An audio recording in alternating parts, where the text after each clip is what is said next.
आज आपण संघर्ष अनिवार्य आहे या जबरदस्त विचारावर एक नजर टाकूया. हे एक प्रेरणादायी लिखाण आहे जे सांगतं की कोणतीही मोठी गोष्ट सहज मिळत नाही. त्यासाठी कष्ट, वेदना आणि प्रचंड इच्छाशक्ती लागतेच. यातला पहिला महत्वाचा मुद्दा तो म्हणजे इतिहास आरामात बसून घडत नाही, तो जखमी हातांनी आणि थकलेल्या पायांनी लिहिला जातो. विचार करा, छत्रपती शिवाजी महाराजांचा प्रत्येक विजय तो काही अपघाताने नाही झाला. तो डोंगर दऱ्या, बलाढ्य शत्रू आणि मूठभर मावळ्यांसोबत केलेल्या कठोर संघर्षाचाच परिणाम होता. आता दुसरा मुद्दा, हा खूप इंटरेस्टिंग आहे. लेखक म्हणतात की आयुष्यात येणारा दबाव किंवा प्रेशर तुम्हाला तोडण्यासाठी नाही तर घडवण्यासाठी येतो.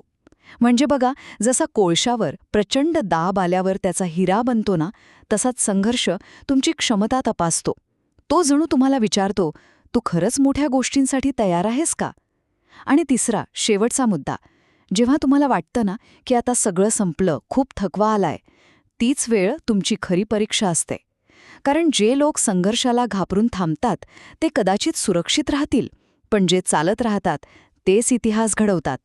खरं यश हे अंधारात, भीतीत आणि एकटेपणातच जन्माला येतं, असं लेखक म्हणतात. थोडक्यात सांगायचं तर संघर्ष हा पर्याय नाही, तो अनिवार्य आहे. कारण इतिहास फक्त आणि फक्त झुंजणाऱ्यांचाच असतो.